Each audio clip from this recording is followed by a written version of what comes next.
एक कमेंट, उसके बाद आ रहा हूं समीर जी आपके पास। दरअसल मुझे क्या वाकई अन्याय किया हमने? और देखिए मानक जी, इस पर आने से पहले एक मतलब डॉक्टर मनमोहन सिंह के साथ चूंकि जो 3 प्रधानमंत्रियों के साथ बतौर पत्रकार काम करने का मौका मिला, वाजपेयी जी, मनमोहन जी और मोदी जी, 3 लोग के साथ काम कर रहा हूं। लेकिन सबसे ज्यादा जो विदेश दौरे हुए वो डॉक्टर मनमोहन सिंह के साथ हुए। और मनमोहन सिंह के बारे में ये कह सकता हूं कि जैसे ही वो भारत की धरती से उनका विमान हवा में उड़ता था, उसके बाद उनकी पर्सनालिटी बदल जाती थी। ऐसा लगता था कि वो जो कांग्रेस का जो एहसान है, जो कांग्रेस के नेतृत्व का जो एक पूरा आभा मंडल उनके व्यक्तित्व पर छाया रहता है, उससे वो उबर कर उनका अर्थशास्त्री, प्रोफेसर और जो अंतरराष्ट्रीय स्तर पर जो उनकी ख्याति थी वो सामने आती थी। और उनके बारे में एक लाइन बस कहूंगा, उनकी जो शख्सियत है कि वो आसमान था लेकिन सिर झुकाकर चलता था। क्या बात है, मतलब उसे दबाव कह सकते हैं, हथकड़ियां मतलब जंजीरें कह सकते हैं। चूंकि वो एक विनम्र थे, वो जानते थे। देखिए ये तो सच्चाई है ना कि मैंडेट डॉक्टर मनमोहन सिंह के नाम पर नहीं था। हाँ।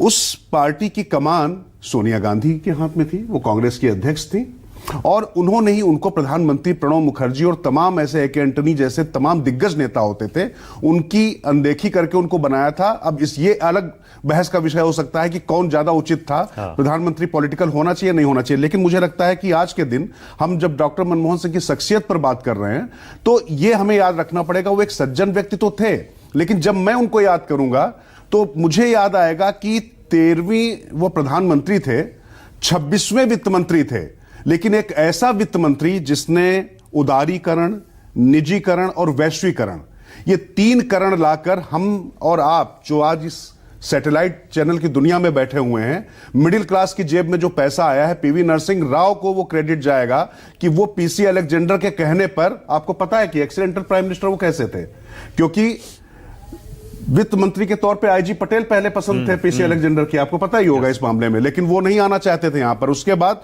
उनको लाया गया क्योंकि उस समय सोना गिरवी रखा गया था, हमारी आर्थिक स्थिति कैसी थी उस समय, बिल्कुल आपको पैराडिम शिफ्ट करना था आर्थिक नीतियों पे। और आप ये भी जान लीजिए कि पीवी नरसिंह राव बहुत अनुभवी थे, बहुत विद्वान व्यक्ति थे, शिक्षा, स्वास्थ्य सब वो देख चुके थे, लेकिन आर्थिक मामलों में वो पूरी तरीके से अंतरराष्ट्रीय स्तर पर क्या हो रहा उससे उतना वाकिफ नहीं थे।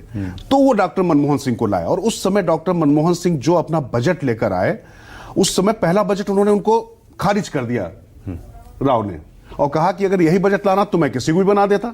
फिर उसके बाद उन्होंने दोबारा बनाया, तो उस समय याद करिए कि अटल बिहारी वाजपेयी जी ने जब उनकी आलोचना की तो वो आहत हो गए, और जब आहत हो गए तो उन्होंने कहा कि मैं इस्तीफा दे दूं, तो वाजपेयी जी उनसे मिलने गए।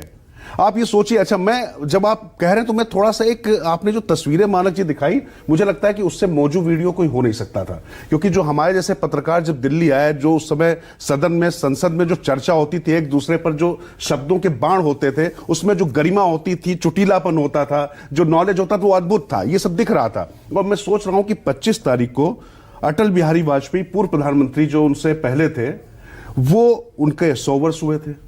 उसके अगले दिन मनमोहन सिंह जी का निधन आज हो जाता है, सुषमा स्वराज भी दिवंगत हो चुकी हैं, अरुण जेटली भी दिवंगत हो चुके हैं। अब मैं सोच रहा हूं कि अगर स्वर्ग में जहां पर भी ये लोग होंगे, जिस दुनिया में, वहां पर अगर ये संसद सत्र बुलाया जा रहा होगा तो किस तरीके की बहस हो रही होगी, किस तरीके की बहस हो रही होगी, किस तरीके से चर्चा हो रही होगी। शेर व शायरी वो उर्दू में पढ़ते थे, आपको पता है, इंग्लिश या उर्दू 2 ही चीजें वो जानते थे, और किस तरीके से सवाल जवाब होते थे। तो हाँ, आपने जो कहा अन्याय की बात, मुझे लगता है मानक जी, देखिए कांग्रेस में क्या हुआ कि तमाम विपक्षी जो दल होते हैं, आज की तारीख में भी, कल को आप पूछेंगे कि वाजपेयी के साथ अन्याय हुआ, नरसिंह राव के साथ अन्याय हुआ, विपक्ष तो अपने सवाल उठाएगा, कई बार वो सीमाएं भी लांघता है, अभी भी हो रही है, ऐसा नहीं कि अभी नहीं हो रहा है। लेकिन सवाल यह है कि जिस सरकार के वो मुखिया थे, वहां के लोगों ने उनके साथ कैसा व्यवहार किया।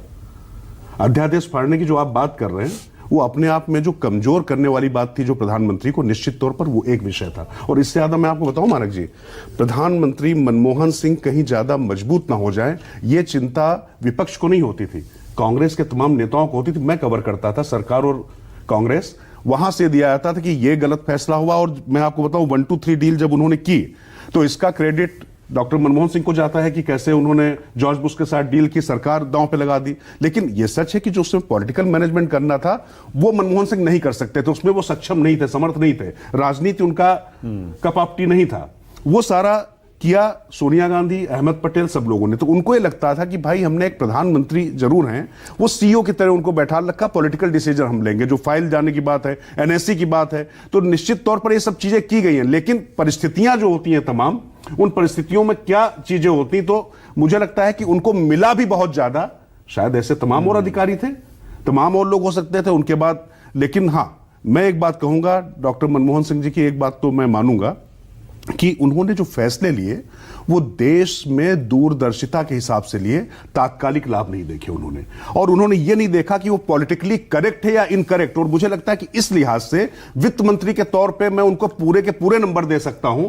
प्रधानमंत्री के तौर पर चूंकि उनके पास वो अथॉरिटी नहीं थी, इसलिए मुझे लगता है कि थोड़ा सा कई पॉलिटिकल डिसीजंस में वो पीछे हो जाते थे। और ये जो तमाम आंदोलन उठकर जो आ रहे थे, जो सवाल आपने पूछा, मुझे लगता है कि वो सबसे बड़ा उनके ऊपर जो सवाल उठता था कि बतौर प्रधानमंत्री वो क्यों नहीं बात करने जा सकते थे, या उनको जाने नहीं दिया गया। अब ये तो मतलब पार्टी और वही लोग बता सकते हैं।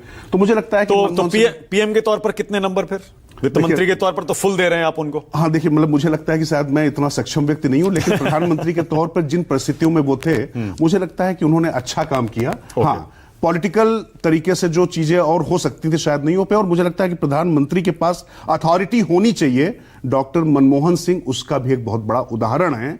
इस तरीके से सीईओ की तरह प्रधानमंत्री को नहीं बैठा जा सकता है, क्योंकि तमाम जो चाहे राष्ट्रपति शासन के फैसले हों या तमाम जो राजनीतिक फैसले हों, उन पर जब वो आप जवाब नहीं दे पाते हैं तो उसके बाद दूसरी तरीके की चीजें होती। मुझे लगता है ये एक बड़ा सवाल है। ओके, अब